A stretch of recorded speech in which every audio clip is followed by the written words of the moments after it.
Good morning, it's Monday, January 13th, 2020, 9 a.m. This is Muscatine County Board of Supervisors. First meeting, I'd like to call the meeting to order. First item on the agenda is to review the agenda. So moved. Second. Motion by Nathan, second by Santos. Any discussion? All in favor signify by saying aye. Aye. Opposed, the same. Motion carries. Third item on the agenda is to receive comments from the public. Is there anyone here wishing to address the board on an item that is not currently listed on the agenda? Seeing no one come forward. Item number 4 is discussion and possible action to approve claims dated January 13th, 2020 in the amount of $217,302.10. Move to approve. Second. I have a motion by Santos, a second by Nathan. Any discussion? All in favor signify by saying aye. Aye. Opposed, the same. Motion carries. Item number 5, items of planning and zoning administrator Eric Furness. Morning, Eric. 5A is review and possible action to accept 2 variances granted by the Muscatine County Board of Adjustment on January 10th, 2020. And I'll note for those of you that there was a correction to the minutes of the Board of Adjustment that came in after. You should see it. You all have a copy, I think, yeah. I think it was just on the motion for the variance for the case 200102, which they wanted a stipulation. They had a stipulation in the motion that there was a shooting range or something that they didn't want to be used. Okay. So yeah, there was 2 variances on Friday, last Friday granted by the Board of Adjustment. The first one, 200101, was a variance to allow a detached accessory structure, in this case a 30 by 48 pole barn / garage, 38 feet from the, the variance request was actually 20 feet from the front property line instead of 50 feet. However, when it was approved, the spokesperson for the applicant actually advised that they had reoriented the building and they were going to be able to get closer to 38 feet, something like that. So the variance was actually considerably less than what they had requested. It was approved to allow. It's also in the front yard space of this lot, which is normally not allowed for detached accessory structures. This is a lot in, the name of Fox Valley Acres, Sabbath Drive there at the bottom of Sweetland Hill. A lot of those houses are up on a not very small knob up on the hill. The only level spot on this lot was down closer to the road. So they reviewed that, had discussion, did allow that variance for a garage down there. Second one, 200102, was a variance that would allow the operation of a privately owned campground, retreat and event center on the site of an existing church camp. The Cedar Baptist Camp has been in existence down in the southwest corner of the county for years and years. It's been heavily utilized over the years. There's been some major improvements a few years back, new cabins, new septic systems. The church that owns it, it no longer wishes to operate it there, and they've offered it up for sale. A private citizen is interested in purchasing it, would like to run a very similar type operation, only a private campground type event center. And so the Board of Adjustment did allow that variance. Basically, the thought was whether it's ran by a religious or youth institution or a private entity, the impact on surrounding property owners would be the same. The use of the property is heavily directed by the infrastructure that's already there. It really has no other practical use given the amount of investment that's gone in over the years on that property. There was some discussion about looking at our ordinance to actually remove the stipulation that it be affiliated with a church or religious institution. Probably wouldn't hold up in the courts anyway at this point in time. So probably take that to the zoning commission for some just for your information and future consideration. That's probably a good idea because we have a couple of these operating in the county, correct? So it's not a permitted use. And what is this zoned? It's A1. Right now we have a special use permit process for church, for camps, event centers, retreat centers, when operated by religious or youth institutions. And I agree with some of the discussion that I don't think it's really appropriate to just limit those. If the site is an appropriate site for that type of facility, it probably shouldn't be just available only to youth and religious organizations. If it's an acceptable site for that type of activity, it's probably acceptable regardless of who the owners and operators are. So that was one of the reasons, also that the variance was granted. But they want to basically continue the use of the property just in non-youth or religious affiliation. So Eric, let me just kind of ask maybe a bit of a leading question here. So let's say that you go forward and you look at the actual zoning language and we make a change that would require this no longer to be a special use permit, that it would be a permitted use. Or you said that would always be a special use anyway. Yeah, my feelings would be to leave it as a special permitted use, so the Board of Adjustment has a lot of review authority, some special stipulations can be attached, we can look at things site by site or case by case basis. Okay, We would just potentially drop the religious or youth institution affiliation requirement. But it would still be a special permitted use that would require Board of Adjustment approval. I would have thought that's set in Wise County. It's very close. In fact, most of the traffic flow would utilize more of the Wise County roads than they would Muscatine County, because there's a paved road that gets you very close to that site if you're coming in from Wise County. So, but it is. And so then one of the stipulations that Jeff mentioned there at the end was that they would remove the shooting range. The different churches that have owned it has had like men's weekends, and there was a semi-developed shooting range. The current owners had every intent of removing that. That also made some of the neighbors feel a little better that were in attendance. So that's a stipulation on this variance, is they'll remove that and not have a shooting range in operation. So, which I think is a good thing. So. So do we need to make an approval for each variance, or? No, we would, Okay. so did I have a motion? Yeah, I'll make a motion. I have a motion by Santos, second by Scott. Any further discussion? All in favor signify by saying aye. Aye. Opposed, the same. Motion carries. Item B is action to set a public hearing for Monday, February 3rd, 2020 on a request to rezone approximately 1.98 acres in Fruitland Township from C1 Commercial District to R1 Residential District.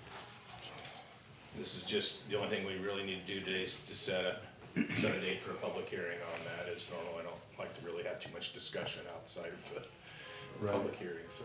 It's a piece of property down by Thayer's Lodge, just for your information, old Highway 61 area. So moved. A motion by Nathan, a second by Scott. Any discussion? All in favor signify by saying aye. Aye. Opposed, the same. Motion carries. Anything else, Eric? He's already sat down, I guess no. All right, item number 6, items with the county engineer Keith White. Item number 6A is discussion of possible action to approve the plans and specifications for LFM FU 77X70 longitudinal subdrains and culverts on F58 200th Street from Durant to Walcott. Good morning. Morning, Keith. I have the complete plan set here. I circulated a title sheet there. And the specifications are the standard DOT specifications, so. Any questions? I will note, this is on Old Highway 6 from Durant to Walcott, so half of it, mathematically, maybe slightly more than half of it belongs to Scott County. It's our north line, our project, will pay for the whole thing. Scott County will be reimbursing this for their share. And you manage the project then as well, Yep. Keith? Move to approve. A motion by Santos, second by Doug. Any further discussion? All in favor signify by saying aye. Aye. Opposed, the same. Motion carries. Item 6B is discussion of possible action to set a letting date for Monday, February 10th, 2020 at 9 a.m. for project LFM FU7 7X70. That is this project, and it is a local project, so we need to settle that in. A motion by Scott, second by Doug. Any discussion? All in favor signify by saying aye. Aye. Opposed, the same. Motion carries. Item 6C, projects update. You get a little Yeah. update? Well, from the design world, the only thing that's really new is the letting of this project. I will editorialize a little bit. This is a stretch of the road that frankly the legislature gave us because they allowed the DOT to give us something with no choice but to take it, which now will be up to probably at least $5 million of our money that we've spent on that road, and there's more to come. A lot more to come. So when you see a legislator, thank them and tell them not to do that again. How do you really? They haven't done it again, and which shocks me. Once, like I said, the DOT just historically they find ways to make their dollars go farther. They just stop doing things for you, or they find a way. Like I said, poor Potawatomi County got like $40 million in needs just crammed on them. So back when that was done. The other thing on project updates, the only things that are really new, the bridge which was let west of West Liberty on 120th. We have a pre-con this Thursday with Iowa Bridge and Culvert. They're telling us they intend to start in January, and they're telling us they intend to stay here once they start. So we'll see. And then the other one is our G28 paving project. We haven't had a pre-con, but they're telling us right now they're planning to mobilize in March and drop trees before the bats move in, and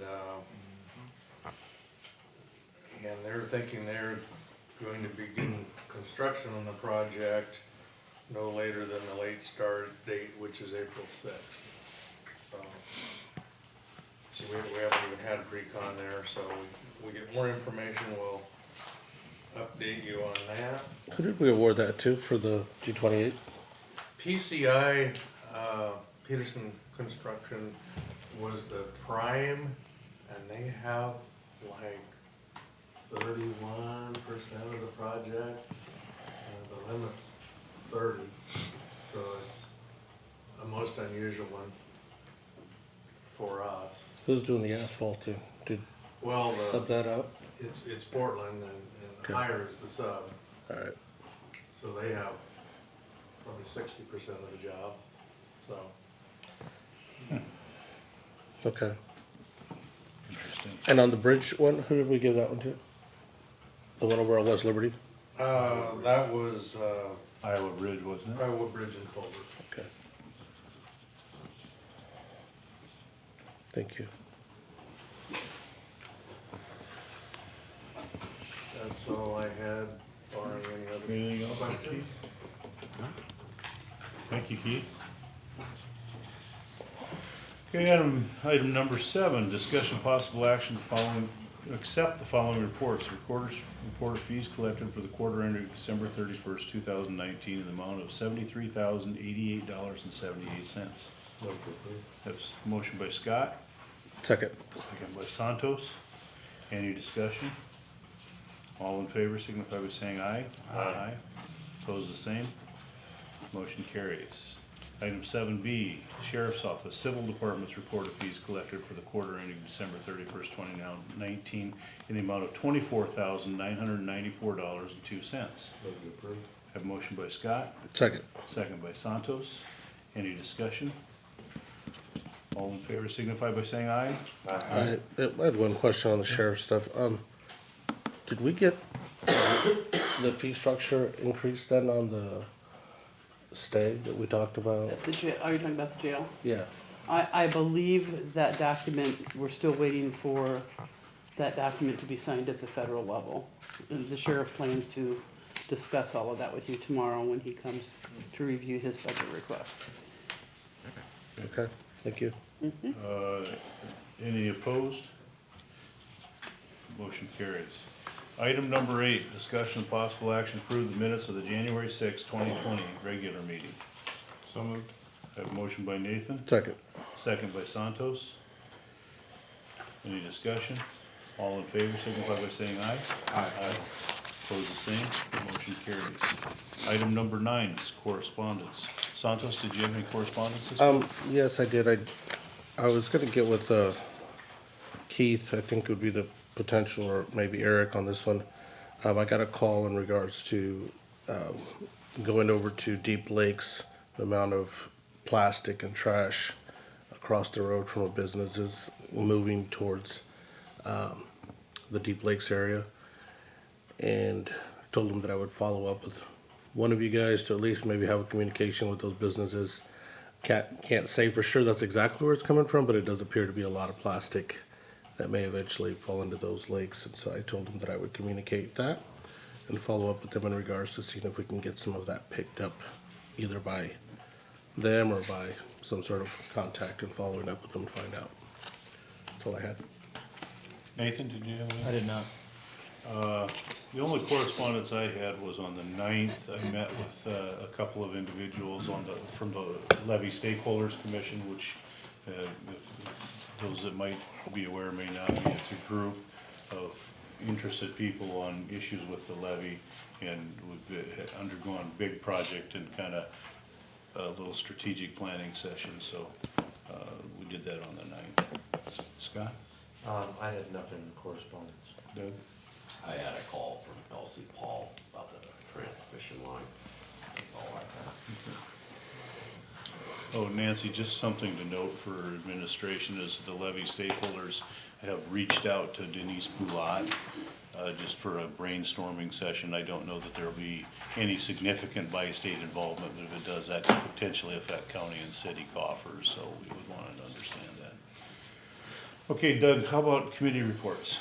Had safety committee Wednesday the 8th at 3 o'clock. That's it. Scott? On Wednesday the 8th, I had Board of Health, that was all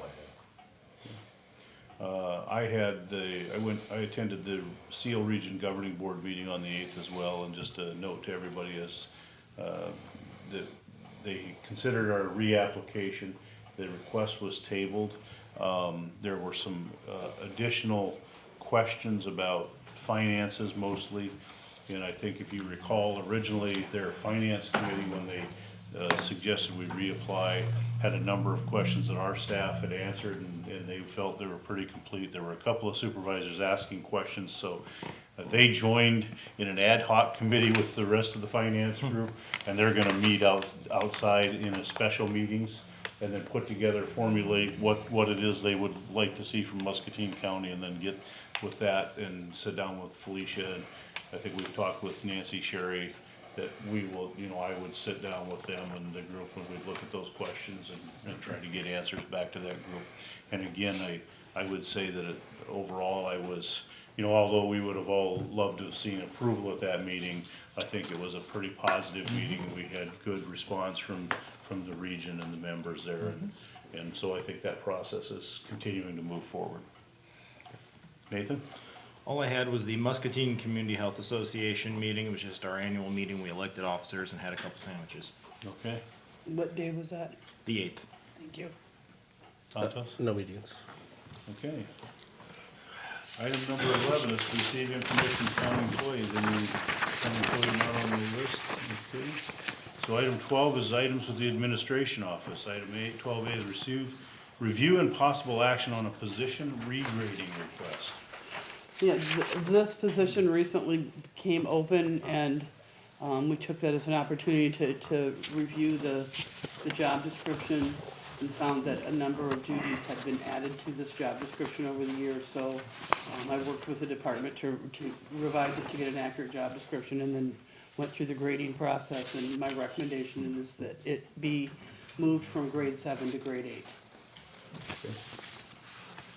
I read through it. I thought it was a nice document, well prepared. I like that process that you use with the grading and the decision making, and it seems to yield good results. Any questions for Nancy or concerns? Looks good. Do we need to make an action or? approve? Yeah, we're looking for an action on that. I'll move to approve. I'll second. I have a motion by Santos, a second by Nathan. Any further discussion? Just to echo the same comments, it looked very good. Okay, all in favor, signify by saying aye. All right, Opposed, the same. Motion carries. Other, do you have anything else? I do Nancy? not. Okay. All right, so in light of, so we can get some administrative things done here, it's 9:20, let's take a 5-minute recess, and when we come back, we will have a, budget review proposal with Mark Warren and the Magic Group. Okay, so we're gonna go into a 5-minute recess. Mark one. Did I say?